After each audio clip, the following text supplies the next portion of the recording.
Chegou a hora do grande debate aqui no Expresso CNN. Eu lembro que o quadro é um grande sucesso na CNN americana e um novo modelo aqui no nosso país. O nosso objetivo, a gente fala sempre qual é o nosso objetivo, isso é muito importante reiterar, é apresentar sempre temas relevantes, com visões diferentes sobre o mesmo assunto. Tudo para que você construa a sua opinião, a sua forma de pensar. O primeiro tema de hoje não poderia ser outro não, com a possibilidade da demissão do ministro da Saúde, Luiz Henrique Mandetta, e o pedido de desligamento, não aceito pelo ministro, do secretário de Vigilância em Saúde do Ministério, Anderson de Oliveira. O tema, o isolamento social, ganhou ainda mais força. E o grande debate de hoje discute, então, o que é melhor para o país: manter o que o ministro sempre defendeu ou optar por uma nova política de controle da pandemia. Os nossos debatedores são Augusto de Arruda Botelho, advogado especialista em direito penal. Boa noite, Augusto. Boa noite. E Caio Coppola, bacharel em direito e comentarista político. Boa noite, Caio. Boa noite, Mona Lisa. Boa noite, Augusto. Boa noite ao espectador da CNN. Quem começa hoje, então, é você, Caio Coppola. Pois é, Vamos falar, então, de isolamento social. Bom, naturalmente esse é um assunto muito sério, mas eu queria pedir licença ao espectador, ao meu debatedor, para usar um pouquinho de ironia nessa minha argumentação inicial. Quem acompanha a grande imprensa, e o seu elenco muito bem selecionado de especialistas, só pode chegar a uma conclusão: o Brasil é presidido por um irresponsável que nega a ciência. Afinal, onde já se viu querer retomar a economia em plena pandemia? Que absurdo, Enquanto isso, na Alemanha, lojas com mais de 800 metros quadrados, elas poderão reabrir a partir dessa segunda-feira.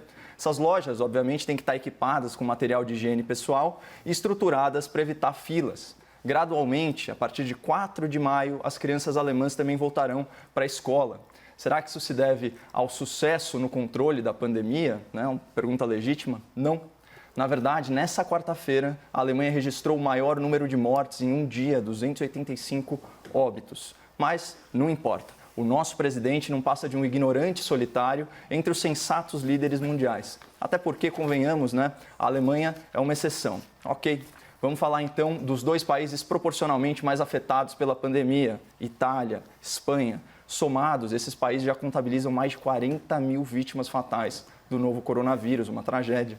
Por isso, as autoridades italianas elas são muito rigorosas e só autorizam a abertura de lojas que respeitem as seguintes precauções: disponibilizar álcool em gel para os clientes, usar máscara em local fechado e utilizar luvas descartáveis para manipular alimentos e esse tipo de coisa. Livrarias, lavanderias, conveniências e até loja de roupa estão reabrindo desde terça-feira. E o mesmo vale para uma série de prestadoras de serviço, pequenas indústrias e comércio. Mas quando o nosso presidente fala em reabrir as fábricas e as lojas, ele mostra que ele é um genocida. Enquanto isso, na capital da Espanha, 300 mil trabalhadores classificados como não essenciais já foram autorizados a voltar ao trabalho, inclusive profissionais da construção civil, o que é ótimo para os espanhóis, porque o FMI projetou uma queda de 8% no PIB deles em 2020 e eles sabem que empobrecer também mata, até num país rico.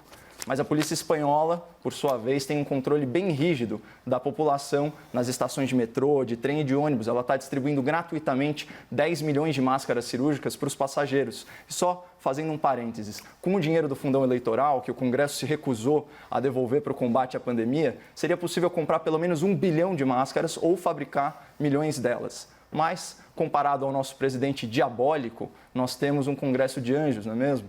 Bom, Noruega, Dinamarca, República Tcheca, Alemanha, Espanha, Itália, essas são todas nações desenvolvidas, com lideranças políticas respeitadas.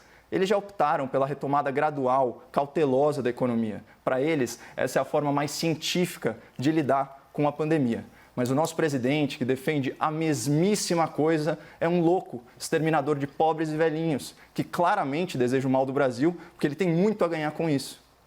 Então, só fechando meu raciocínio, precisa de muita ironia para suportar a desonestidade intelectual e a hipocrisia daqueles que se dizem defensores da ciência, mas que fecham os olhos para evidências científicas de que a recessão pode ser muito mais mortal que a pandemia. E isso tem que ser debatido com o seu devido protagonismo. Suas primeiras considerações, Augusto, por favor. Boa noite a todas e todos. Eu acho que, inicialmente, é importante deixar claro uma coisa. Um debate, principalmente sobre um tema como esse, não deve ser feito com base no achismo, certo? Então, tudo que eu vou falar aqui hoje, eu tomei como base fatos. Fatos que ou eu apurei através de leitura de fontes seguras ou conversei com pessoas especializadas. E, a partir desses fatos, eu posso, no máximo, chegar a uma opinião. Mas o que eu pretendo trazer aqui para o espectador hoje são fatos. Quais o primeiro conjunto de fatos que eu gostaria de trazer? Todos os países desenvolvidos e que sofrem com essa pandemia têm seguido o isolamento da forma como o Brasil segue. Alguns, como o Caio mencionou, estão flexibilizando esse isolamento, mas eles saíram do patamar muito acima do que nós já estamos, que é o lockdown. O Brasil não está em lockdown. Vários desses países citados pelo Caio estão em lockdown. Então, eles estão descendo de um degrau que nós ainda não estamos. Esse é o primeiro fato.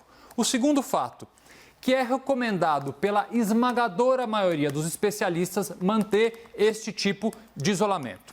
Terceiro fato, todas, aí não a maioria, todas as entidades representativas médicas continuam sustentando que o isolamento, da forma como ele está sendo feito, horizontal, é a melhor forma de achatar a curva da pandemia. O segundo conjunto de fatos. Há 2 estudos científicos recentes publicados especificamente sobre a Covid-19. Em ambos esses estudos, há sugestões, indicações bastante relevantes de que esta forma de restrição de locomoção, distanciamento social e isolamento são as únicas formas de se conter a propagação maior da pandemia.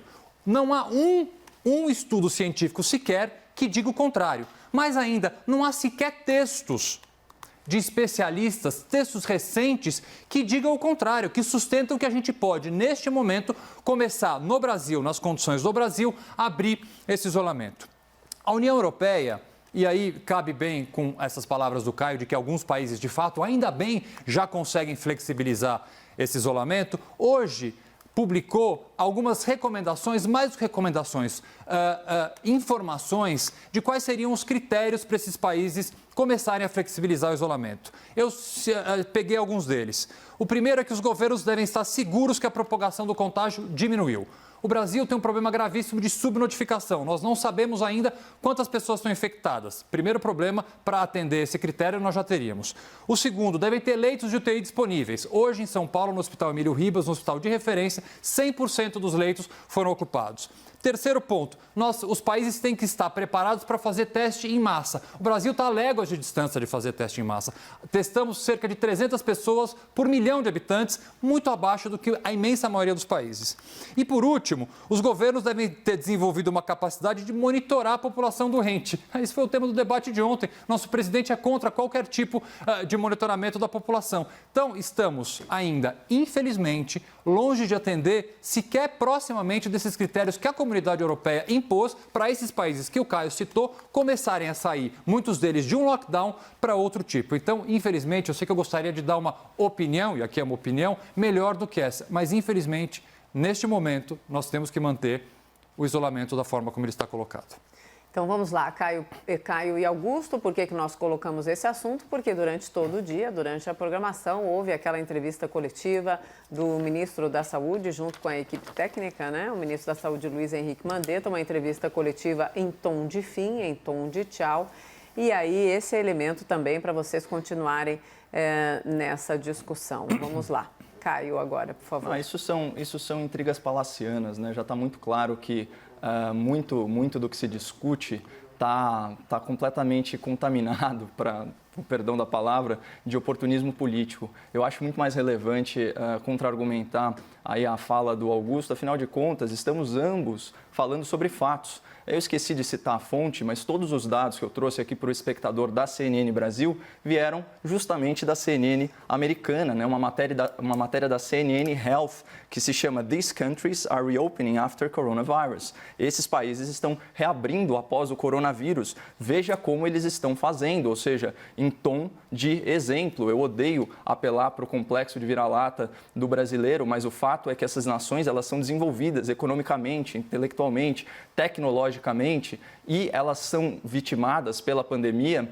em grau muito mais sério do que o Brasil, sem, vamos dizer assim, um aliado improvável nosso, que é o clima. o clima tropical. O Dr. Anthony Wong já trouxe isso para nós, ele falou de estudos do MIT desde a década de 80 sobre a linhagem do coronavírus, ele performa mal, né, com temperaturas mais altas, ou seja, ele é menos letal, menos infectante, esse tipo de coisa. E olha só como é o primeiro parágrafo dessa matéria da CNN que eu reproduzo aqui para o espectador brasileiro. Olha, pessoas na República Tcheca podem comprar em lojas de equipamentos e bicicletas, jogar tênis, nadar. Né? Italianos podem visitar livrarias e usar lavanderias, enquanto jovens retornam para salas de aula. Na Dinamarca, a Áustria reabriu seu comércio e a Alemanha vai seguir os mesmos passos na semana que vem. Agora, por que isso é tão importante? Porque, ao contrário do que falou o doutor Augusto, pouco importa o ponto de partida. O ponto de chegada dessa flexibilização do isolamento social é muito maior, né? Ou seja, o cidadão europeu desse mundo desenvolvido, que já teve mais tempo de lidar com os efeitos da pandemia, a flexibilização é muito maior do que o nosso atual estado das coisas. Aqui no Brasil, oficialmente, os comércios estão fechados. E você vê que nos países em que a pandemia vitimou mais pessoas, eles estão indo na contramão disso. Augusto? Quando o Caio citou o Dr. Wong, eu me lembrei do nosso primeiro debate em que ele trouxe aqui uma série de especialistas de Harvard, Yale, Stanford, que sustentariam a possibilidade do isolamento vertical. E um deles me chamou bastante atenção e eu queria contar para vocês, que é o Dr. David Cass, inclusive porque ele continua sendo reiteradamente citado por pessoas que defendem o isolamento vertical. O David Cass publicou um artigo no New York Times, que o Caio, inclusive, já citou esse artigo. E esse artigo está no seu blog, Caio. Não citei. Tem um artigo no seu blog. Não citei. Tem um artigo no seu blog, Caio. Não citei. Se você entrar lá, tem um artigo de uma pessoa que não é você não citando. Está dentro do seu blog, Caio. Vamos lá. Que blog? Eu nem tenho blog, doutor. Chama caiocopola.com.br.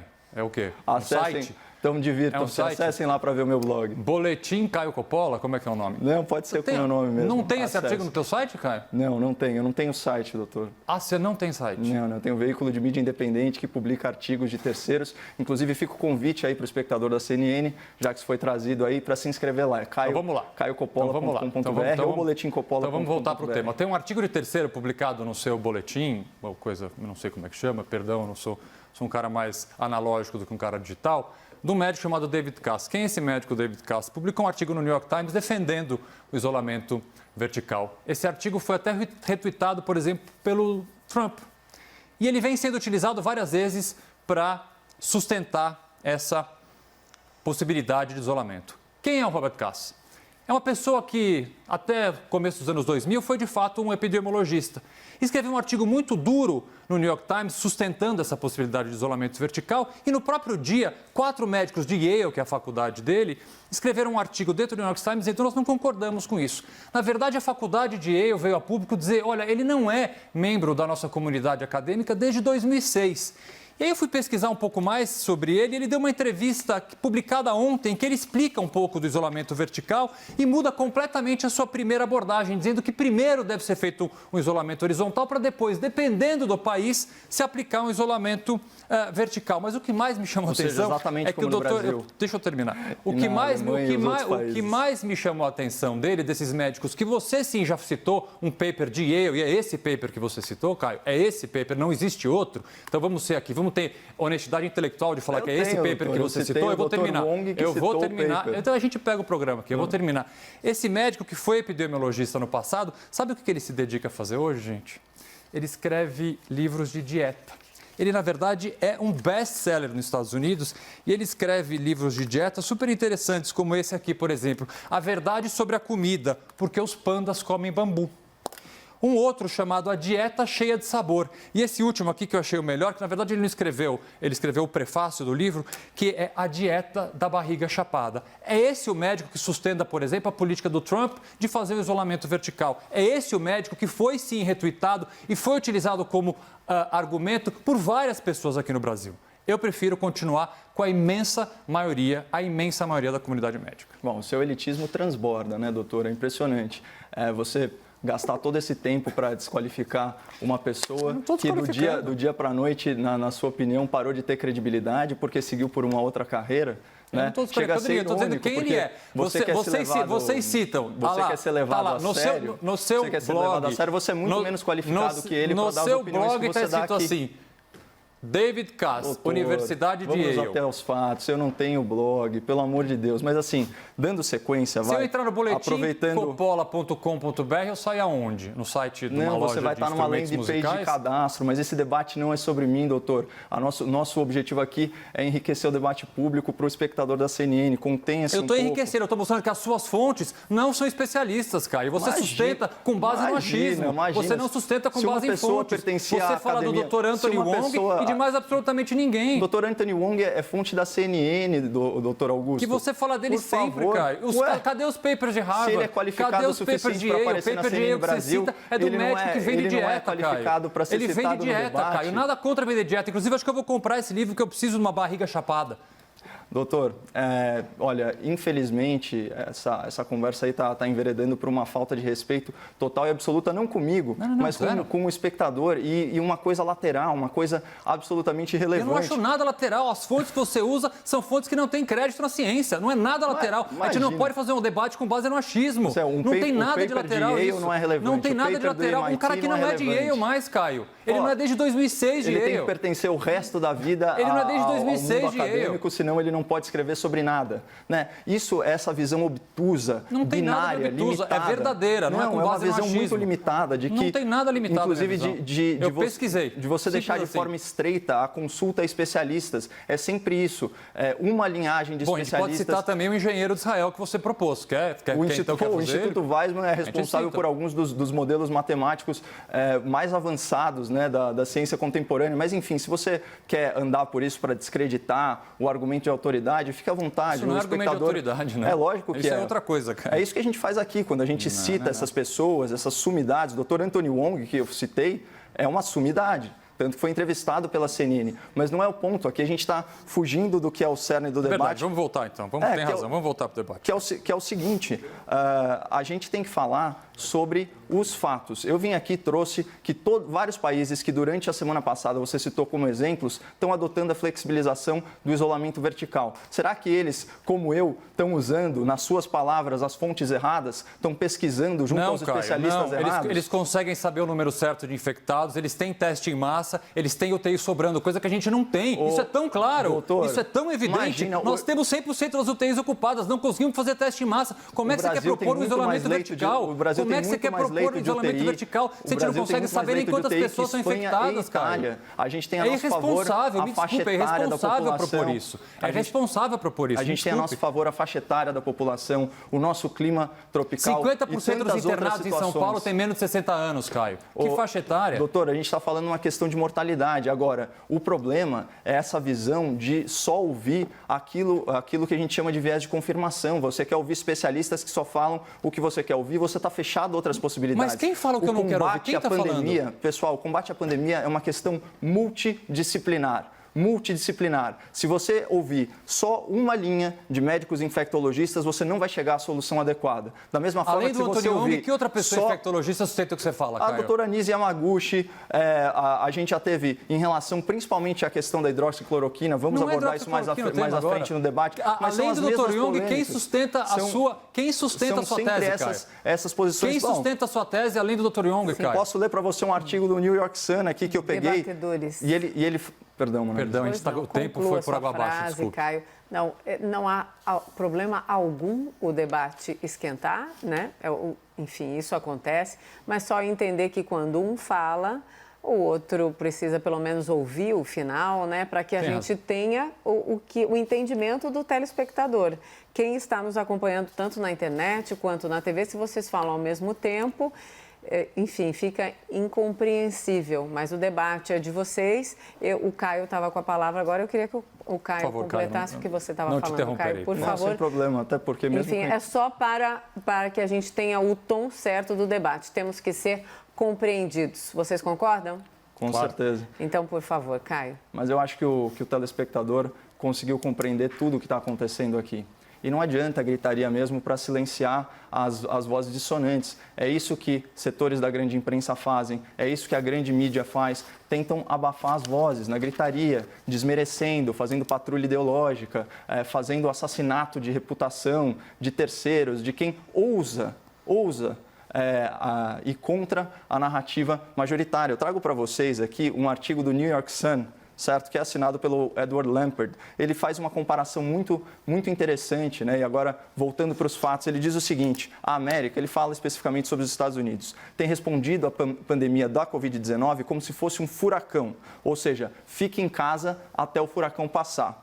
Uma abordagem mais construtiva e muito mais realista seria tratá-la como o ato de dirigir um carro, ou seja, você encontra regras para reduzir o risco, sob pena da gente parar de viver por causa do medo da contaminação. E aí as consequências de médio prazo, principalmente as relacionadas à recessão econômica, elas podem ser gravíssimas. A gente sempre falou aqui, queda de renda aumenta a mortalidade, isso no plano da pessoa física, mas também queda de arrecadação tributária, né? Ela impede que o poder público invista no sistema público de saúde. E quem vai pagar por isso é justamente o povo mais vulnerável, né? Então, da mesma forma que dirigir um carro é um comportamento individual que tem consequências coletivas, também é o nosso comportamento em relação à pandemia. Então, eu acho que esse é o paralelo que tem que nos orientar, porque do jeito que está, essa abordagem de furacão, se trancafiar em casa, isso não está resolvendo o problema. Tanto que países que estavam em lockdown, como é o caso da Itália, um dos motivos deles terem desistido, além da iminência da queda dos seus respectivos PIBs, é que o tal do achatamento da curva não estava funcionando. Caio, você colocou a questão da Itália, precisamos ser fiéis aos fatos, né? Tivemos uma situação absolutamente surreal em Milão, no norte da Itália. No começo da crise, o prefeito de Milão foi contra o isolamento, relaxou ali as medidas. Um mês depois, ele fez um vídeo que o mundo inteiro mostrou, ele pedindo perdão pelo número de mortes, e aí ele de fato entrou com medidas mais sérias de isolamento, e a gente viu então a ascensão da pandemia, o aumento da pandemia reverter e ter uma redução drástica. Por isso, esse retrocesso de agora. Mas, é apenas ele uma voltou informação. Atrás, então isso mostra que não tem uma relação de causa e efeito. Exato. É uma informação, mas não necessariamente exprime causa e efeito. É um fato apenas sobre a situação da Itália. Essa é uma informação, a gente tem que ser fiel aos fatos. E, por favor, continue então o debate, porque a minha participação aqui é essa. Deixa eu só pegar para vocês debaterem, por favor. gancho agora com bastante calma. À vontade, em homenagem vocês. principalmente ao espectador, sobre essa expressão que o Caio usou mais de uma vez, que é a narrativa majoritária. É que a gente não pode sempre se fiar na narrativa majoritária. Eu concordo com o Caio. Eu acho que a gente não pode, muitas vezes, em vários campos, seja na literatura, na música, no direito, é óbvio que as correntes minoritárias, às vezes as correntes únicas, elas devem ser motivo de atenção, de debate, de discussão e nunca podem ser desprezadas. Mas eu acho que é o seguinte: no meio de uma pandemia que está matando centenas de milhares de pessoas, não é a hora da gente se filiar numa corrente minoritária. É a hora da gente se filiar, sim, numa narrativa majoritária. Porque para se fiar, por exemplo, numa corrente minoritária, a gente poderia simplesmente pegar um médico de Georgetown, bastante famoso, que é um médico anti-vacina. Existe uma corrente minoritária, por exemplo, no ambiente de vacina. Existe um movimento anti-vacina nos Estados Unidos. Você quer se fiar exatamente a essa corrente minoritária que defende que vacina é uma coisa desnecessária? Eu não quero.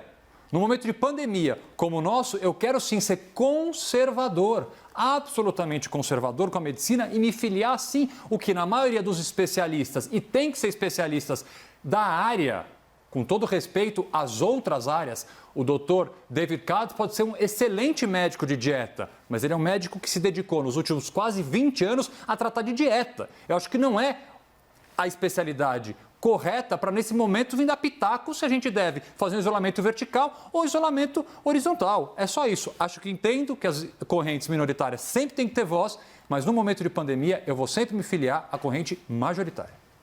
Não, o que a gente vai perceber aí ao redor do mundo é uma migração. Então vai ser um prazer, já que você se fia à corrente majoritária, conforme os países um a um forem aderindo a um isolamento mais racional, mais científico, que não trata os iguais de forma desigual e os desiguais de forma igual, você então vai ter que voltar atrás no seu posicionamento. Né? Porque você citava como exemplo os mesmíssimos países que eu citei. E você pode falar em 1000 estudos, o que a gente está verificando na prática é a confirmação do que eu venho advogando aqui.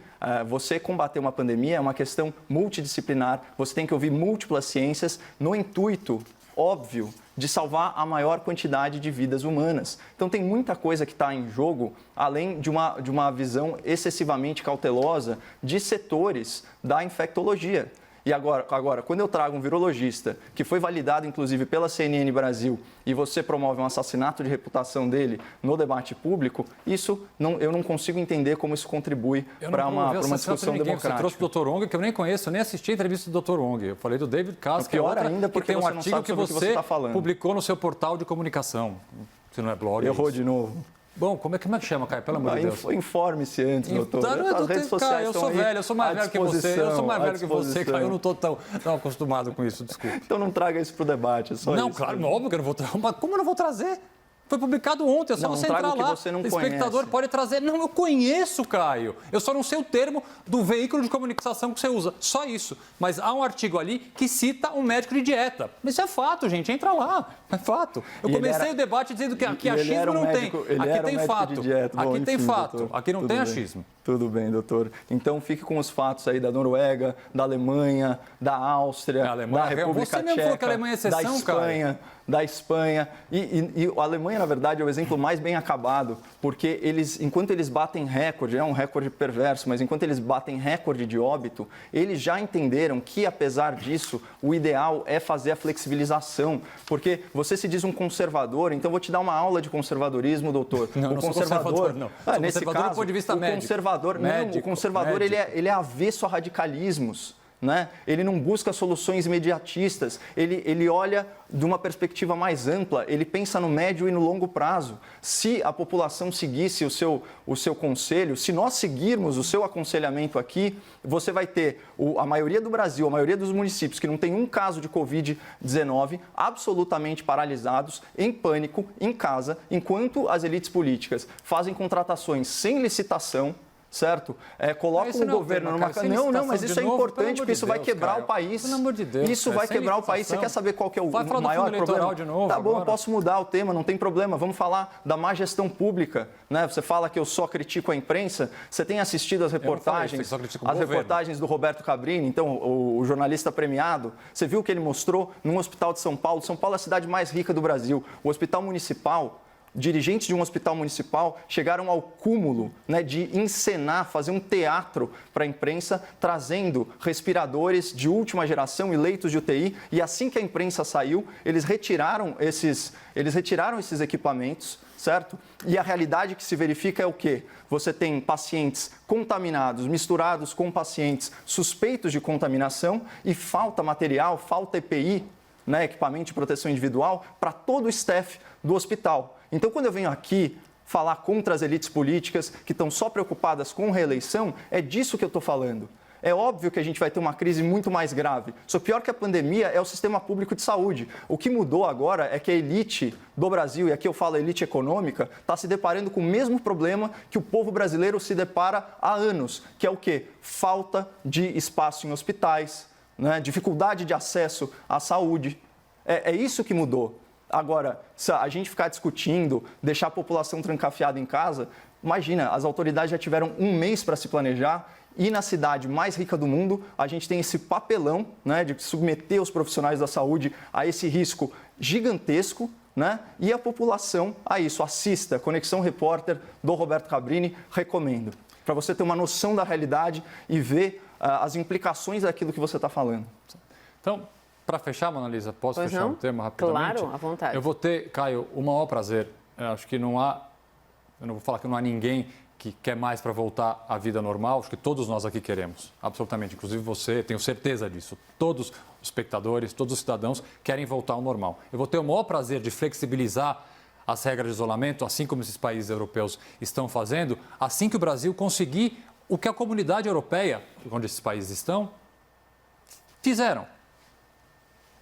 Estar seguros que a propagação está diminuindo, ter leitos de UTI disponíveis, fazer testes em larga escala e conseguir monitorar os doentes. Se a gente não conseguir pelo menos uma ou duas coisas dessa, na minha análise, na minha opinião, não me sinto seguro a dar esse passo que todos nós queremos. Não fica aparecendo aqui, porque pode aparecer para o espectador que eu quero uma coisa e o Caio quer outra. Não, no fundo a gente quer exatamente a mesma coisa. Eu só quero de uma forma mais lenta e o Caio quer de uma forma mais rápida. Acho que basicamente é isso. Sim. Nós temos também um outro tema correlato, mas eu gostaria apenas de voltar para o grande foco de hoje, né, do noticiário, já que Caio e Augusto acompanham bem, que é essa iminência, então, de saída do ministro Mandetta, pelo tom da entrevista coletiva, provavelmente, pelas fontes dos nossos analistas, a saída deve ser amanhã ou, no máximo, até sexta-feira. Esse elemento vocês querem comentar por causa da questão do isolamento ou querem rapidamente ir para o próximo tema, Já falamos sobre isso ontem, né, doutor? Eu também. Então, vamos lá. O segundo tema é o anúncio feito hoje pelo Ministério da Ciência e Tecnologia, eu tenho certeza que vocês acompanharam, né, do sucesso de um medicamento descoberto por cientistas do Centro Nacional de Pesquisa, que fica em Campinas. Então, as perguntas são, isso é oportuno? É político ou é um desserviço? Temos 5 minutos para esse debate, claro, sem contar o tempo das argumentações finais. Começo com você, Caio. Tá, eu vou abrir mão das argumentações finais se eu me estender, tá? Porque eu acho tão absurdo questionar o mérito desse comunicado que eu vou ter que recorrer mais uma vez à ironia, né? Isso para não cortar os pulsos aqui em rede nacional. O ministro Marcos Pontes, isso, por favor. O ministro Marcos Pontes da Ciência e Tecnologia, ele é um quadro técnico, né? Eu acho que ele é um pouco ingênuo, doutor, politicamente. Ele ainda não entendeu como que a imprensa militante, a patrulha ideológica, elas funcionam aí em tempos de pandemia. Então, um recadinho aí para o ministro, deixa eu te ensinar, porque eu tenho incomodado muito a torcida do Corona, né? Então eu já sou gato escaldado. Presta muita atenção, ministro. Na pandemia, só é permitido fazer previsões catastróficas, alarmistas, né? Que instaurem o desânimo e o pânico na população. Se você quiser vir aqui com uma mensagem de otimismo, uma notícia alvissareira, qualquer comunicado que carregue um pinguinho de esperança, você vai ser visto com muito maus olhos, né? Se você vê a público falando que acha que uma quarentena rigorosa deve se estender até 2021, e que vão morrer mais de 200 mil brasileiros nos próximos 3 meses, não tem problema. Porque se o apocalipse não se confirmar, você fala que se embasou em estudos da OMS, do London Imperial College. Ninguém da grande mídia vai pegar no seu pé. Mas não ouse, ministro, apresentar resultados promissores. Olha só o que aconteceu com o Dr. Pedro Benedito, que eu citei aqui da Prevent Senior, com o Dr. Antônio Wong, hoje mesmo no debate toxicologista, com a doutora Nise Yamaguchi, imunologista. Olha quanto ódio do bem contra eles está nas redes sociais. Então é loucura você ver a público dizer que está trabalhando para achar uma cura para a doença. O senhor está mexendo com interesses poderosos, né? Vai acabar com essa farra das compras sem licitação, o Centrão vai pedir a tua cabeça. Então, ministro, eu posso aqui te dar 1000 motivos, não vou me alongar mais, para o senhor ficar na sua. Mas resumindo, né? Muito cuidado ao se expor, trazendo boas notícias para o povo brasileiro, porque a turma pode pegar no seu pé e é chato. Uma ideia, o senhor tem uma tia mais velha com acesso ao WhatsApp? Conta essa boa notícia para ela e ela se encarrega de espalhar. O povo vai confiar no astronauta. Augusto, por favor. Acho que primeiro, vou usar um termo do Caio, que eu acho interessante trazer para o debate, torcida. Né? Porque realmente isso é um problema grave até, que eu já vim discutindo ao longo dessa semana inteira. Ou se politizou o tema, tanto da hidroxicloroquina como do próprio Covid-19, ou se transformou numa torcida, como se fosse algo absolutamente binário, como se tivesse um lado e outro, como se tivesse o lado da ciência e o lado da não ciência. Não é bem assim. Acredito eu, quero ter a esperança de que todos nós estamos do mesmo lado. E que lado é esse? De vencer essa pandemia o mais rápido possível, para salvar mais vidas e para salvar a economia. Então, para mim, isso é um ponto pacífico. Então, com relação à manifestação pública hoje do ministro. Primeira coisa que eu tenho a dizer, tomara que dê certo. Tomara que esse seja o remédio. Mesma coisa que eu farei da hidroxicloroquina. Estou aqui torcendo para que essa substância, agora o ministro Mandetta falou que é um vermífugo, achei até um pouco estranho, mas que ele falou na coletiva que é isso, tomara que isso resolva e cure e salve milhões de vidas. Fico mais feliz ainda saber que se for essa substância correta para tratar, vai ser uma vitória da ciência brasileira. Ciência essa que vem sendo sucateada, principalmente neste último governo. Então, assim, eu só tenho questões a comemorar. Um ponto extremamente positivo, e aí sim vale aqui a lembrança, dessa vez o ministro não citou o nome do medicamento para acontecer como a hidroxicloroquina, aquela corrida às farmácias. Vai que ele cita, é o vermífugo Zezinho, nem sei o nome de um vermífugo, e todo mundo amanhã vai lá e compra. Então ele foi prudente nesse aspecto. Tem um outro lado que me causou um pouco de incômodo, e eu conversei com alguns especialistas, infectologistas, eu achei o melhor especialista para conversar, e eles me disseram que o tipo de pesquisa que ele divulgou é uma pesquisa in vitro. O que significa? É uma pesquisa em laboratório. E muitas vezes essa pesquisa in vitro, ela traduz um resultado positivo que ele não é refletido quando você transforma isso ou para ratos ou para humanos. Então, que a pesquisa in vitro ela é muito preliminar ainda. Então, esses especialistas disseram, acho muito cedo para se divulgar uma esperança para a população num momento desse. Mas se der certo, mais uma vez, ótimo. Então, o que eu falo? Estou torcendo para que daqui a um mês, eles falaram mais ou menos que vão divulgar, que seja essa substância. Todos comemoraremos. Caio? Não, eu não tenho mais nada a acrescentar. É óbvio que eu torço, assim como o doutor, para isso dar certo, né? O que me espanta realmente é que isso seja uma questão polêmica, né? Um ministro de Estado vem a público prestar contas de forma transparente e responsável, como bem observou o doutor, né? Sem provocar aí uma corrida às farmácias, né? Como que isso pode ser polêmico, né? Isso é sinal dos tempos. A gente deve estar mesmo num ambiente de torcida, num ambiente polarizado, num ambiente acientífico e que as pessoas estão completamente cegas a argumentos que não reforcem aquilo que elas já acreditam, né? Por isso que é tão importante a gente ficar atento a quem pensa diferente da gente. Todos os dias eu me dedico a tentar me convencer de que essa quarentena é eficaz. Só que simplesmente não faz sentido. E quando você vê outros países flexibilizando e atuando de forma mais racional, principalmente se a gente pensar que o Brasil é um país continental e que a realidade do interior do Paraná é diferente de uma capital do Nordeste, que é diferente do Brasil remoto, que é diferente do epicentro da pandemia, enquanto a gente não pelo menos introjetar questões elementares, premissas básicas, a gente vai continuar aí à mercê do pânico e quem fica à mercê do pânico pode ter a sua carteira batida e a sua liberdade tolhida, como tem acontecido, né, no caso da atuação das nossas lideranças políticas. Sim, Caio, eu interrompi por causa do tempo, então deu tempo sim para os argumentos finais. Augusto, por favor. Eu vou ser bem rápido, um pouco repetindo o que eu falei na minha fala inicial. Não é momento para achismos, não é momento para se filiar a correntes absolutamente minoritárias dentro da ciência, é um momento de prudência, de ouvir as autoridades médicas e sim com as peculiaridades de um país para o outro, e o Brasil, sim, ainda bem, é absolutamente peculiar. Eu espero que a pandemia não atinja o Brasil como atingiu a Itália, como atingiu outros países. Nós estamos sim numa curva ascendente, nós estamos sim com os leitos de UTI, principalmente na cidade de São Paulo, em Manaus, por exemplo, e no Rio de Janeiro, cada vez mais ficando ocupados. Eu espero que a gente não atinja níveis alarmantes e níveis muito preocupantes e que a gente possa, paulatinamente, retornar a uma vida minimamente normal. Só que para a gente retornar a uma vida minimamente normal, a gente precisa seguir critérios que eu entendo que o Brasil ainda não conseguiu atingir. Apenas isso. Caio, suas considerações finais precisam ser menores, por favor. Não, sem problema. Eu só acho que é muita ingenuidade do meu debatedor aguardar que o Brasil tenha uma realidade europeia para tomar qualquer providência, né? Como eu já disse, a realidade brasileira, principalmente do sistema de saúde, está posta, né? As nossas autoridades tiveram aí pelo menos 2 semanas de aviso, né? O coronavírus no Brasil é um problema que veio com spoiler, pelo menos 2 semanas, e a gente já está há 1 mês praticamente quarentenados, e a gente vê na cidade mais rica do país esse tipo de absurdo. Então, de novo, talvez o grande problema não seja nem a pandemia do vírus, seja a pandemia da má gestão. E é por isso que eu sempre vou insistir nesse ponto. Enquanto a gente não mudar a mentalidade dessas elites políticas, a gente não vai conseguir combater a pandemia, muito menos andar para frente como país. Augusto, Caio, bom, é isso. Acabou. Boa noite para vocês. A todos e todas. Muito obrigada. Chegamos ao fim. Amanhã tem mais.